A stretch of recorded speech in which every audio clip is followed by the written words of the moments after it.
During my early years in Harlem in the 30s, my writing consisted mainly of poetry, short stories, and little essays on aspects of history.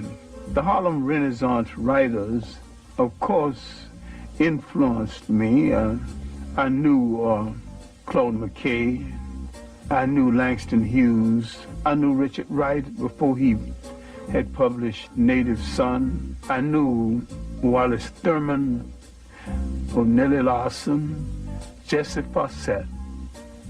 I found a Pan-Africanist consciousness in a Langston Hughes and to some degree in a Claude McKay.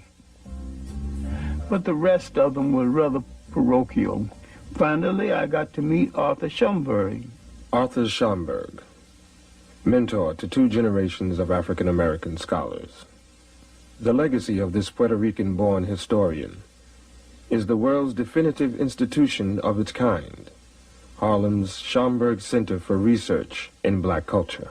I went down the 135th Street Library, and he was on the 3rd floor, and I asked, very humbly, asked the librarian, do you know anybody who would give me a letter to see Arthur Schomburg?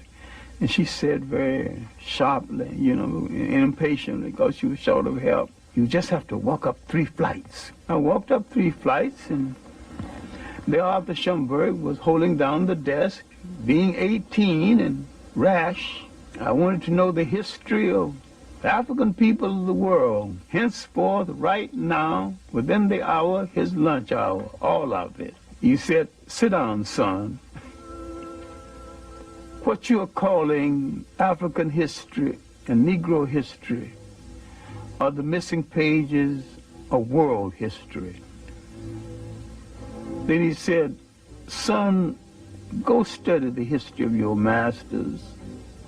Go study the history of the people who enslaved you and find out why they found it a necessity to remove an entire people from the respectful commentary of the history of the world. Well, my earliest impressions of them was a people in power who intended to stay in power. And I began to wonder why they had so much and other people had so little, and why everybody I knew worked harder than they. Who made this arrangement? I studied European history and world history. Now, when I went back to Schomburg with some knowledge of background of European history, now he began to show me how to study African history. Arthur Schomburg taught me the interrelationship of African history to world history. Willis N. Huggins of the Old Harlem History Club taught me the political meaning of history. And from the lectures of William Leo Hansberry of Howard University, I learned the philosophical meaning of history. The most valuable lesson I've learned is that when you address a people by their right name, that name must relate to land, history, and culture. All people go back to the geography of their original origin and identify themselves, no matter where they live on the face of the earth. We have overused the word black because black tells you how you look, but it don't tell you who you are. You can call an Italian white, but that don't tell you anything about him.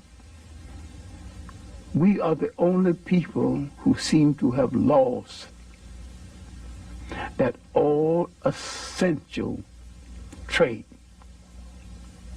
of geographical and historical reference.